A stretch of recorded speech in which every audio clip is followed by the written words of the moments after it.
Bonjour à toutes et à tous et bienvenue sur Blabla Katie. My name is Katie and today we're going to blabla about 10 things you should do before moving to France. I do want to disclaim that in this video I'm not going to be talking about things for the flight or what to pack or documents to photocopy and bring. I'm planning on talking about these things in future videos, so definitely subscribe if you don't want to miss those. And I'm also going to leave out some very obvious things like book a flight.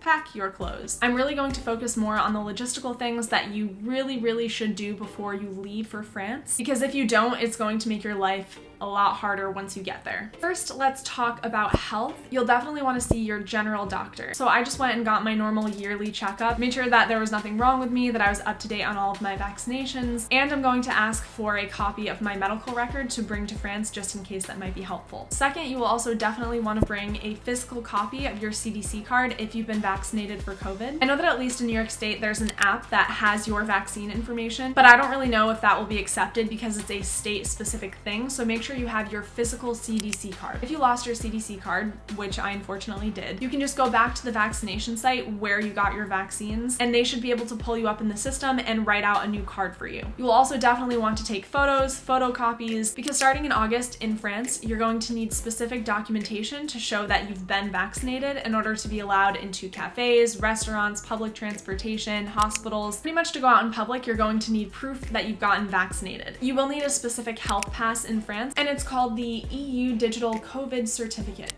I don't really know what that looks like, but that is the documentation that you'll need in order to be able to go into these public spaces. And according to the website for the United States Department of State, if you bring your physical CDC card to any willing doctor or pharmacist, they can put your information into the online vaccination system and provide you with this specific certificate. I will say there is somebody in, I think, the Lecteur and Lectrice Facebook group who actually said that she tried to go do this at a couple different doctors and pharmacies in Paris, and they were very confused and didn't know what to do. So, as of right now, it's all still kind of up in the air. Regardless, you definitely want to A, get vaccinated, and B, have that CDC card. The next thing you should do before moving to France has to do with insurance. If you're going to be covered by an insurance back in the United States or in your home country for the length of your time abroad in France, you're definitely going to want to call them and let them know ahead of time where you're going to be and for how long. And you're also going to want to ask them if you get any international coverage, because if not, then you need to make sure that whatever program you're working for in France is providing you with insurance, and if not, you need to find a specific traveler's insurance. This is something that I have not yet done because I'm pretty sure I'm going to be covered as soon as I get to France. Long story short, I already have a social security number there. It's all a little complicated. I don't really know what's going on, but definitely if you have insurance in the United States, call them, let them know what's going on, ask them if you get any coverage, and then go from there.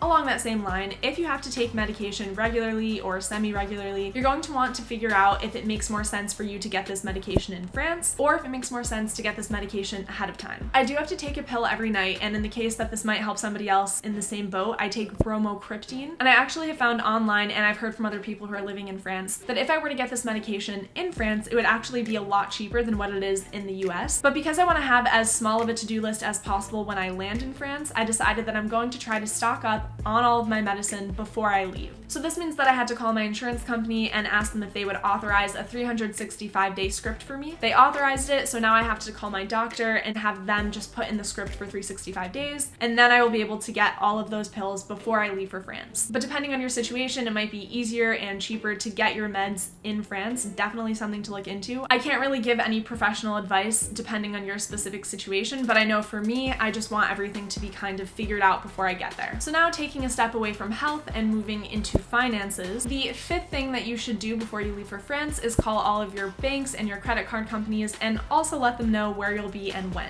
This is because if you don't let them know, and if they all of a sudden see that you're trying to purchase something in a foreign country, they might freeze your card, tag it for fraud, etc., and then you might be in big trouble depending on how much money you have on hand. So to avoid these situations, you definitely want to let them know, they will make a note of it, and then they shouldn't block any of your purchases while you're abroad. That being said, I've definitely had several instances when I'm away where my card does get frozen. So you'll definitely, before you leave, also want to have a plan in case that does happen. So for example, you can look into into downloading some apps that will allow you to make international calls back to the US for free. And that way maybe you can contact the bank or the credit card company on your own. If not, you definitely want to have a point person, whether that's a family member or a partner or a colleague who you really trust, who will call on your behalf or who will FaceTime you while they're calling. Just make sure you have several different plans in case something doesn't work. Next, you will also definitely want to exchange the money that you have, your local currency, for euros at a local bank before you leave. If you forget to do this, you can always exchange at the airport, but they are going to give you the worst rates. So make sure that you are exchanging your money ahead of time and at a local bank.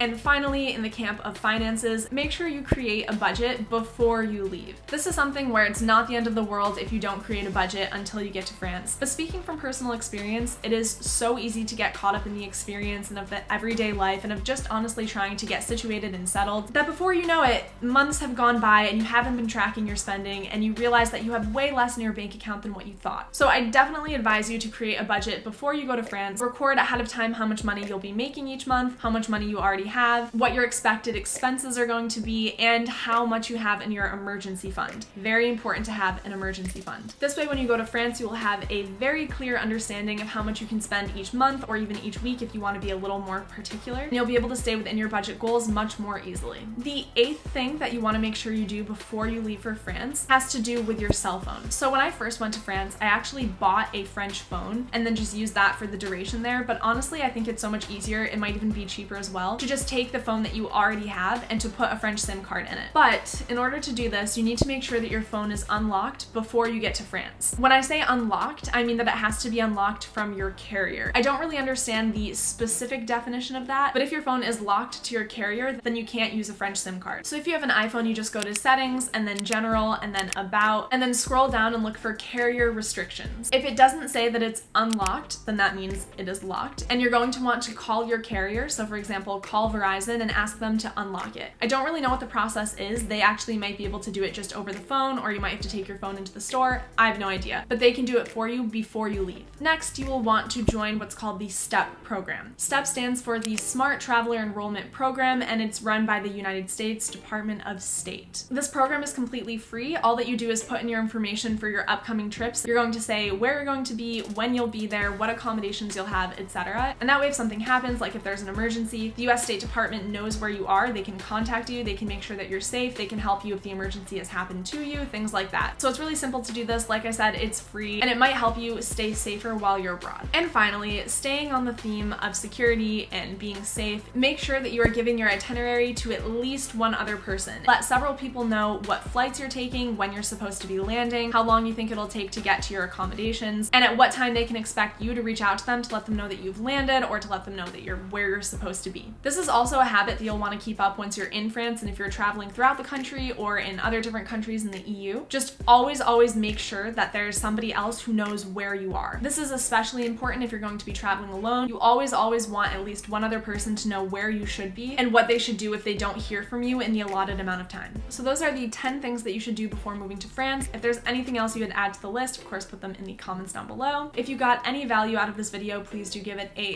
thumbs up. Don't forget to subscribe, and I will see you next time. À la prochaine!